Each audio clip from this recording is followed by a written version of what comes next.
인간은 누구나 변하지 않는 영원한 행복을 추구합니다. 기왕이면 오늘의 행복이 변하지 않고 계속해서 유지되기를 바란다. 바로 그것이 인간이 가지고 있는 기본 마음입니다. 그래서 그리스의 철학자 아리스토텔레스는 인간은 행복하기 위해서 태어났다. 사실 유명한 사람들이라고 해서 무슨 명언했다고 하면 다 내내 평범한 얘기더라고요. 별로 대단한 얘기 아닌데 그것이 아주 유명한 명언으로 남더라고요. 인간은 다 행복하게 태어났다. 이건 나도 할 수 있는 소리 같아요. 누구든지 불행하기 위해 태어난 사람이 누가 있겠어요. 다 인간은 행복하게 태어났다. 이것이 또 아리스토텔레스가 한 얘기라 해가지고 길이길이 명언으로 회자되고 있습니다. 실제로 우리가 살아가는 행동 하나하나에는 더 나은 행복을 위한 목적이 있습니다. 돈을 벌고 부자가 되려는 것도 좀 더 나은 행복을 좀 더 증폭시키기 위해서, 또 병이 걸린 사람이 빨리 낫기 위해서 의사를 찾는 것도 뭡니까? 행복을 잃지 말고 계속해서 이 행복이 축적되고 더 큰 행복으로 커지기 위해서 병원도 가야 되고 치료도 받아야 되고, 아이들에게 공부를 하라고 부모들이 성화를 내는 것도 어른이 되어서 좀 더 행복한 삶을 살으라고 공부해라 그러잖아요. 스마트폰에 너무 중독되지 말고 공부 열심히 해라. 왜? 다음에 더 큰 행복을 위해서는 지금 작은 행복은 보류해야 된다. 포기해야 된다. 거부해야 된다. 더 큰 행복을 위해서 우리는 포기할 줄 알아야 되고, 거부할 줄 알아야 되고, 보류할 줄 알아야 되고. 우리가 믿는 사람들이 이 세상 것에 취미나 재미나 향락을 싫은 사람은 없습니다. 기본적으로 다 좋아요. 그러나 좋지만 그것을 거부하는 이유는 더 큰 행복을 위해서 이것을 절제하는 거죠. 포기하거나 거부하거나 보류하거나. 이것이 있어야 우리는 믿는 사람으로서의 더 큰 행복을 추구하는 길이다, 그 말입니다. 오늘 읽은 전도서는 사람이 그것을 한번 해보면 행복할 것이라고 생각되는 모든 것을 다 해본 사람이 마지막 결론을 내린 책이 바로 전도서라, 이 말입니다. 그 결과는 뭐냐? 1장 2절에 보게 되면 전도자가 가로되 헛되고 헛되니 모든 것이 헛되도다. 단 한 절에 헛되다는 말을 5번이나 한 사람이란 말이에요.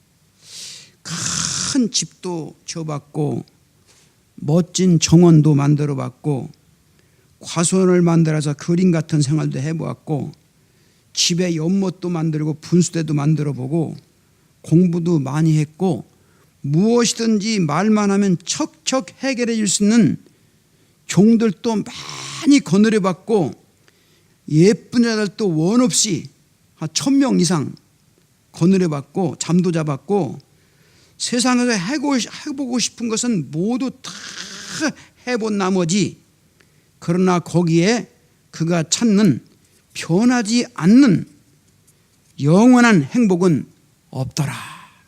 이게 전도서의 저자가 내린 결론이다, 그 말이에요.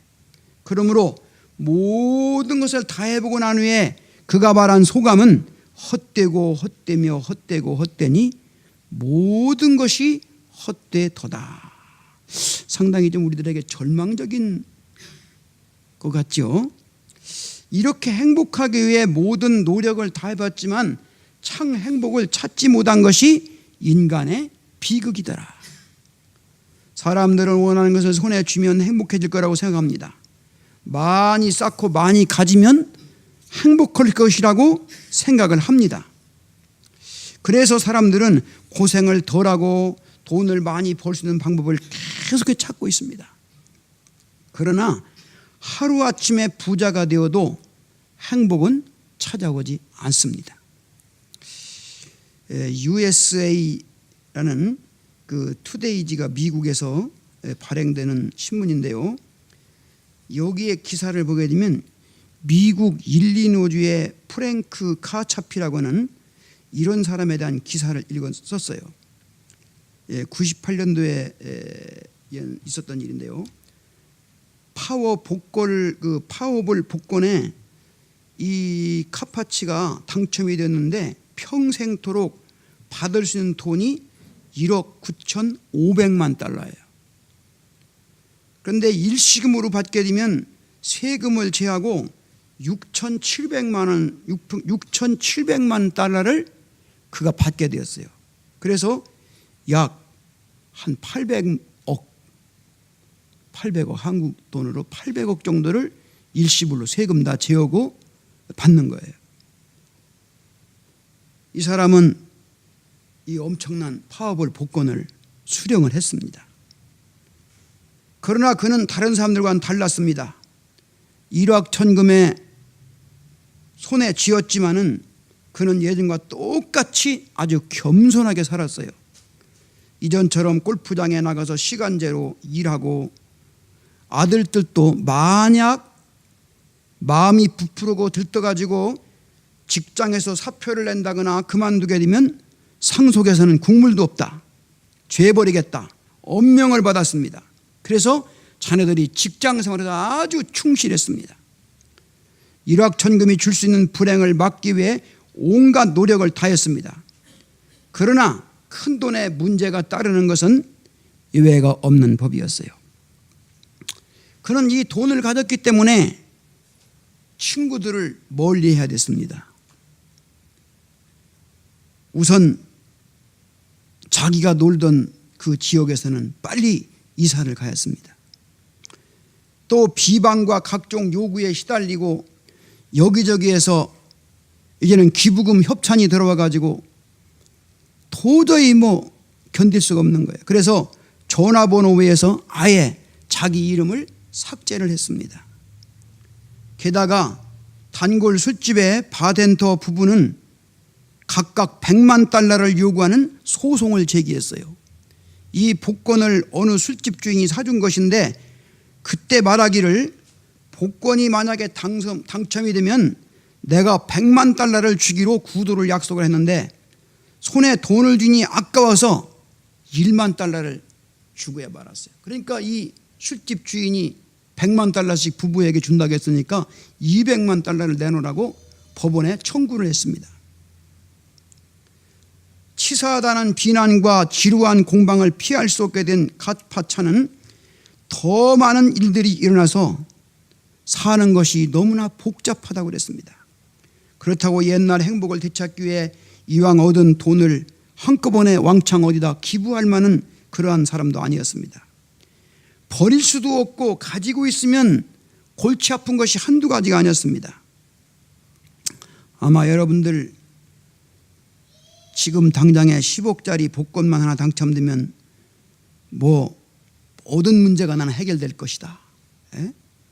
집도 해결될 것이고 뭣도 해결될 것이고 뭣도 해결될 것이고 다 기대를 갖겠지만 꽁돈이 이렇게 생기게 되면 더 복잡한 문제가 생깁니다. 지금보다 마음이 편하지 않습니다. 10억이 여러분의 행복을 보장해 주지 못합니다. 사람의 행복은 얼마나 많이 쌓고 사느냐에 달린 것이 아니고 얼마나 많이 누리고 사느냐, 여기에 행복이 있는 겁니다. 옛날에는 제가 자랄 때에는 동네 사람들이 물으면 그래요. 너희 다음에 뭐 될래? 그러면 대통령 될랍니다. 너 장래 꿈이 뭐냐? 대통령입니다. 그런데 대통령도 되기만 하는 게 문제가 아니라 대통령으로서의 누려야 할 삶을 누리지 못하면 대통령 되는 것이 불행이잖아요. 한국의 대통령들은 다 대통령 되고 행복한 사람들보다는 불행한 사람들이 더 많았어요. 오늘 성경 말씀에서는 쌓아놓고 누리지 못한 것은 세상에서 가장 불행한 일이라고 가르쳐 줍니다.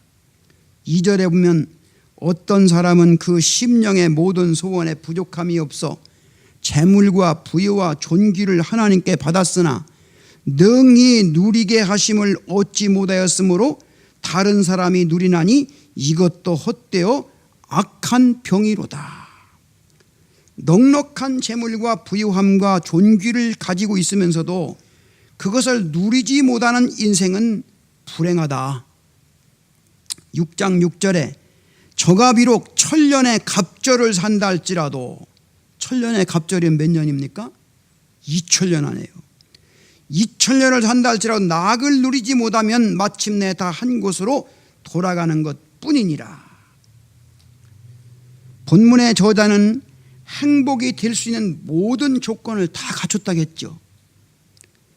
부와 재산과 명예를 원하는 대로 얻었고, 잘생긴 여자를 골라서 자기 부인을 삼아서 자녀를 100명 이상을 두었고, 또 몸도 건강하여 장수했고, 그러나 그는 여기서 참 즐거움을 누리지 못했다고 질투하고 있습니다.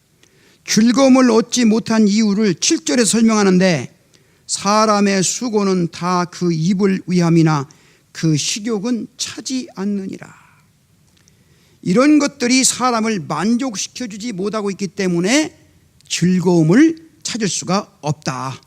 이렇게 모든 것을 가지고 있지만 즐거움을 모르는 사람들은 태어나기 전에 죽은 아이보다 더 불행하다. 태어나기 전에 아이는 이 세상의 행복은 비록 맛보지 못했지만 그 대신 불행도 맛보지는 않았습니다. 그런데 장수하면서 100년을 넘게 살면서 행복해지기 위해 온갖 노력을 다한 사람은 고생만 하고 행복은 얻지 못했으니 태어나기 전에 죽은 아이보다 나을 게 뭐가 있느냐. 사람의 행복은 쌓는 데 있는 게 아니라 누리는 데 있다, 그 말입니다. 오늘날 쌓는 복을 가진 사람들은 참 많아요. 그런데 누리는 복이 없는 사람들은 굉장히 많습니다. 그러므로 분명히 우리는 하나님의 자녀들은 누리는 복을 많이 받으시기를 바랍니다. 쌓는 복을 많이 쌓아놓고 누리지 못하면 남들이 그걸 가지고 누리게 되는 거잖아요. 내가 누려야죠. 그런데 문제는 아무나 누릴 수 있는 게 아닙니다. 돈을 가진 사람이 즐겁게 살고 싶지 않은 사람이 어디 있습니까? 큰 집을 가진 사람이 집을 누리고 집 때문에 행복하고 싶지 않은 사람이 누가 있습니까? 그런데 그것이 마음대로 안 돼요. 누리는 것은 인간의 노력으로 얻을 수 있는 것이 아니다, 그 말입니다. 노력하고 머리 굴리면 할 수 있는 것들이 있어요. 사기치고 등쳐먹고 부자 된 사람들 얼마나 많습니까? 이렇게 쌓는 것은 수단과 방법을 가리지 않으면 가능합니다. 많이 가지고도 누리지 못하는 것은 처음부터 가진 것이 없어 누리지 못하는 사람보다 불행하다. 소유하고 누리지 못하는 불행하다. 그러므로 하나님은 악인들이 많은 재산을 모으는 것을 결코 방임하시지 않으신다. 막지 않으신다, 그 말이에요. 방해하지 않으신다. 누리는 것을 못하도록 하나님은 막진 않아요. 악인들이 마음껏 쌓도록 내버려 두십니다. 그래, 마음껏 쌓아. 누리는 것은 가진 사람 마음대로 안 됩니다. 문제는 쌓는 것은 마음대로 하도록 내버려 두시고 하나님이 모른 척 하는데, 누리는 것은 하나님의 결재가 필요한 거예요. 누리는 것은 하나님의 손에 달려 있습니다. 하나님이 복을 주셔야만 누릴 수 있는 거예요. 쌓는 것은 사람의 수고로 얻지만 누리는 것은 하나님의 선물이다 그랬어요. 선물은 값없이 주는 것을 말합니다. 하나님이 복을 주시면 10,000원을 가지고 남들 1억을 가진 것보다 더 값지게 사용하고 큰 즐거움을 맛볼 수가 있습니다. 사람이 얼마를 가져야 행복하냐? 1,000,000원을 가지고도 나는 부자다 하는 사람은 행복해요. 그러나 10억을 가지고도 나는 20억 있으면 좋겠는데 이거 가지고는 좀 부족한다는 사람은 불행한 사람이에요. 열심히 돈을 버는 것이 잘못되었다거나 그것을 실컷 쓰라는 이야기는 아닙니다. 가진 것을. 성경에는 일하기 싫으면 먹지도 말라, 여러분이 수고하여 벌어진 돈과 여러분이 주어진 건강, 또 여러분에게 주신 사랑하는 사람들을 누리며 즐겁게 살아가라 그 말입니다. 즐거움이 없다면 그것은 오히려 불행입니다. 무엇이든지 내가 가진 것 때문에 행복해야 되지, 또 즐거워해야 되지. 하나님이 예수 잘 믿는다고 해서 하루아침에 부자로 만들어주진 않습니다. 예수 잘 믿는 사람에게 누리는 복은 확실합니다. 작은 것들이지만은 그것들을 통하여 큰 기쁨을 누리게 하십니다. 여러분 꼭 누리는 복을 받으시기 바랍니다. 한국 땅에서 이곳까지 오셔가지고 얼마나 많은 수고와 얼마나 많은 열악한 환경에서 고생을 했습니까? 근데 벌고 벌어가지고 누리지 못하면 무슨 소용이 있겠어요? 잘 누려야 돼요. 그러면 어떻게 하면 누릴 수가 있을까? 이게 중요한 거예요. 이제 어떻게 하면 누릴 수 있는가? 하나님과 함께하는 삶을 사십시오. 누리는 것은 하나님의 선물입니다. 그분이 주셔야만 됩니다. 우주와 만물을 창조하시고 자연의 법칙을 붙잡고 계셔서 우주를 통치하시는 하나님이십니다. 원래 사람은 이 하나님의 창조물이고 하나님의 형상을 닮았습니다. 그러나 인류가 범죄함으로 말미암아 하나님의 형상을 잃어버렸습니다. 참된 행복을 잃어버렸습니다. 누리는 복을 잃어버렸어요. 그래서 고생해서 쌓아두고도 누리지를 못합니다. 인간은 하나님을 만나기 전에는 그 무엇으로도 행복할 수 없습니다. 새 신부가 모든 신론 살림이 있어도 신랑을 잃어버리면 불행해지는 것처럼 인간은 모든 것을 갖추어도 하나님이 없으면 참된 행복을 찾을 수가 없습니다. 만물의 주인이신 하나님께 함께하는 삶으로 바짝 다가설 때, 그와 동행할 때 우리는 누릴 수가 있는 삶을 살게 되는 겁니다. 두 번째는 감사하는 삶을 사시기 바랍니다. 감사는 우리 생활의 윤활유와 같습니다. 자동차에는요, 두 가지의 기름이 들어가요. 자동차의 주행거리를 위해서는 휘발유나 경유가 들어가야만이 자동차가 에너지를 가지고 동력을 가지고 움직입니다. 그런데 그 아무리 휘발유를 많이 넣고 경유를 많이 넣어도 문제는 자동차의 모든 기능들이 정상적으로 움직이려면 윤활유라고 하는 이 기름이 들어가야 됩니다. 이 기름은 비록 적은 부분입니다. 윤활유가 없으면 엔진은 타버립니다. 윤활유가 없으면 엔진이 타서 못 쓰게 되는 것처럼 감사를 모르는 사람은 삶이 메말라져 버립니다. 모든 것을 놓아두고도 하나도 마음껏 쓰지도 못하고 누리지도 못합니다. 감사의 윤활유가 그 속에 들어가 있을 때 그 사람이 본래의 사람의 가치를 누리고 살게 되는 거다 그 말입니다. 전도하러 다니다 보게 되면 예수를 안 믿는 사람 중에서도요, 우리들에게 그런 얘기를 해요. 우리가 하나님은 안 믿나요? 뭐 다 먹고 사는 것이 다 하나님의 은혜로 살지요. 뭐 하나님의 은혜가 아니면 어떻게 삽니까? 우리 다 그거 압니다. 하나님이 복 주셔야 살고 하나님이 물도 주시고 햇빛 주셔야 먹고 살고 농사 짓고는 건데 뭐 당연한 얘기지요. 뭐 우리가 다만 예배만 안 드릴 뿐이지 우리도 다 그거 알고 있습니다. 예배만 안 드릴 뿐이지, 교회만 안 나갈 뿐이지, 그렇게 단서를 붙이는 분들이 종종 있습니다. 모든 것은 하나님께로부터 왔다고 그렇게까지는 알면서 정작 하나님께 감사하지 못하는 인생은 올바른 관계가 아닙니다. 그러므로 우리는 하나님께 감사하는 삶이 되시기 바랍니다.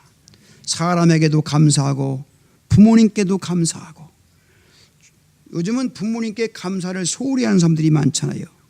학원에 보낸다고 아이들 성적이 특별히 나아지는 것도 아닌데 그런 데는 굶어 죽어도 돈을 쓰면서 부모님께 돈을 잘 쓰지 않잖아요. 그러나 부모님께 감사하는 생활도 늘 하는 것이 더 오히려 복을 받는 겁니다. 우리 자녀들도 마찬가지. 우리 집에도 자녀들이 3남매인데 부모님에게 원망하고 나 클 때 뭐 해준 거 있어, 부모님이 뭐 해줬어 하면은 주고 싶어도 주기 싫어요. 저런 놈은 주면 평생 가도 원망이다.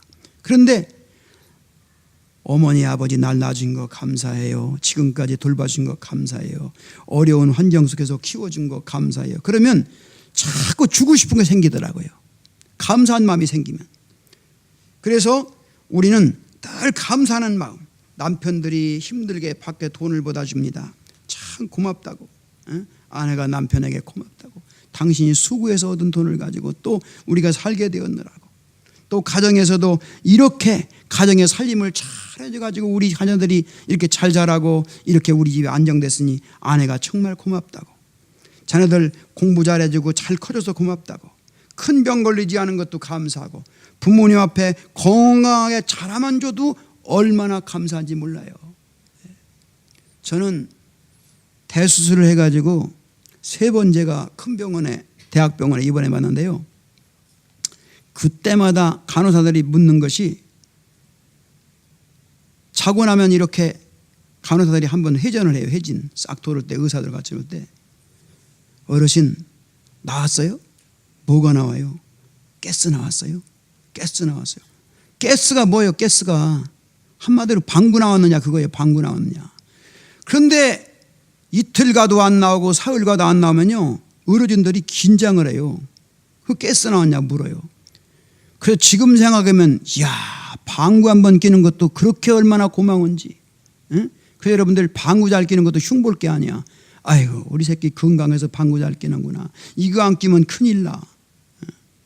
화장실 가보세요. 어떤 집 가보게 되면 뭐 그냥 얼마나 화장실 가서 오래 있는지 몰라도 옆에다 책을 딱 꽂아놓고 뭐 꽃단송이 걸어놓고. 나는 여태까지 화장실 가서 책 볼 시간이 없더라고. 앉기만 하면 그냥 쓱 나가버리니까 금방 나와버려 그냥.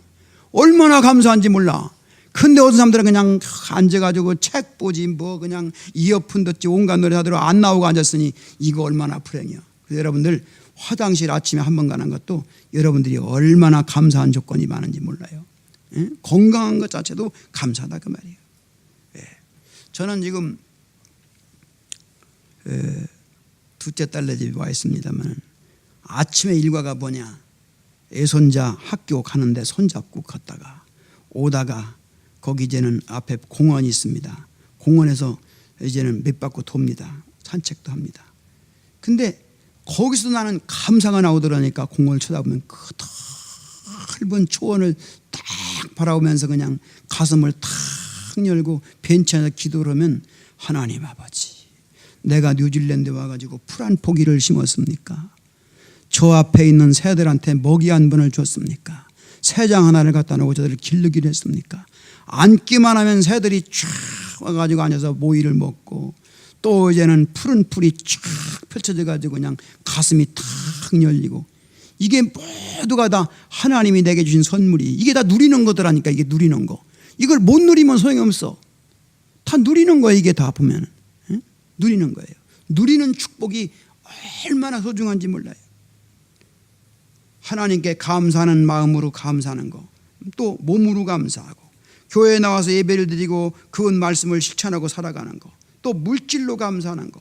없으면 할 수 없지만 가지고 있으면 우리 마음은 물질로 나타내야 되고 감사로 표현돼야 되기 때문입니다. 행복해지기를 원하십니까? 불평하지 말고 무엇이든지 마음과 물질로 감사해 보십시오. 모든 것이 기쁨으로 바뀝니다. 세 번째는 현재 주어진 환경을 만족할 줄 아는 사람이 누리는 삶을 살게 되는 겁니다. 디모데전서 6장 7절로 8절에 보면, 우리가 세상에 아무것도 가지고 온 것이 없음에 또한 아무것도 가지고 가지 못하리니 우리가 먹을 것과 입을 것이 있은즉 족한 줄로 알라. 이렇게 말씀했습니다. 우리 교단지에 활천이라고 하는 월간지가 있어요. 그런데 제가 작년 이제 은퇴하기 전에 활천 기자가 인터뷰를 하러 왔어요. 목사님, 본 교단에서 35년 이상 이렇게 일하셨는데 은퇴하시게 되는데 목사님 지금까지 살아온 목회의 좌우명이 있다면 뭘까요? 여러 사람들 앞에 소개를 하고자 하는데 목사님 말씀해 주십시오 그랬습니다. 제가 딱 3가지만 요약을 했습니다. 나는 평생 이렇게 살았다. 이렇게 살았다는 걸 내놓을 게 뭐가 있냐? 한번 따라서 해볼까요? 지분. 따라서 해봐. 지분. 지족, 지지. 이거 조금 어려운 얘기예요. 이건 서당이나가 듣는 얘기인데 알지자야, 알지자. 자기를 알아라. 그런데 사도 바울 같이 자기의 분수를 알고 살아라. 미치지 못할 일을 너무 기이하게 구하지 말고 이루지 못할 기도를 너무 하지 말고 언제든지 자기의 분수를 알고 기도도 하고 자기의 분수도 알고 처신도 하고. 그래서 이 자리에 내가 있어야 할 사람인가, 이 자리에 피해야 할 사람인가, 이 말을 해야 할 일인가 안 해야 될 일인가, 저 사람한테 내가 부탁을 해야 되나 안 부탁해야 되나, 모든 것이 자기 분수에 달려 있습니다. 그래서 분수를 알고 살아라. 그 다음에는 지족. 이건 뭐냐? 족함을 알고 살아라. 적은 것이든 많은 것이든 족함을 알고 살아라. 족함을 알고 살아라. 이 족함을 모르고 끝없이 욕심만 가지고 있으면 그 사람은 불행한 거예요. 나는 이제 이루어졌다, 됐다, 이만하면 됐다, 이러한 만족감이 있는 사람이 행복한 사람이잖아요. 지족, 지족. 그 다음에는 지지 그랬어요. 지지. 이건 뭐냐면 알지자, 그칠 지자예요. 그래서 그치는 것을 잘해야 인간은 존경을 받고 행복합니다. 어린아이들 그 뭐 옷에다 때묻히고 뭐 흙으로 주물르고, 응? 아무데나 밤에 자다 오줌 싸면 뭐라고 합니까? 부모들이 지지, 지지 그러잖아요. 지지가 뭐예요? 그 행동 좀 제발 좀 그쳐, 이 말이에요. 그쳐. 사람은 그칠 때 잘 그치는 타이밍이 있을 때 이게 행복하고 이게 복을 받는 비결입니다. 예. 그치지 못하면 불행이에요. 그치지 못하면. 예. 지금 모든 인간들이 가만히 보게 되면 불행이 어디서 오느냐? 그칠 때 그 타이밍을 놓치면 불행이 오는 거예요. 예. 그치는 거. 그치기를 잘해야 돼요. 그래서 얘는 보게 되면 목회하는 것도 제가 늘 생각해 봤어요. 제가 70까지 목회를 법적으로는 보장이 됐지만 제가 2년을 조금 일찍 목회를 이제는 조기 은퇴를 했습니다. 교인들에게 한번 물어봤어요. 내가 이 교회에서 30년 목회를 했는데 지금도 매일매일 주일마다 감동적인 아멘 아멘 여러분들 하십니까? 그런다면은 제가 70까지 하고 조금 좀 식상하다, 너무 오래 하셨다, 이런만 가지면 나는 그만둬야 되겠다고 내가 그랬습니다. 그랬더니 일부는 뭐 더 하셔야 된다 했는데 제가 알아서 그건 하겠습니다 하고 제가 68세에 이제는 딱 그만두고, 이제 이 정도면은 저보다 더 훌륭한 목회자가 올 수 있다.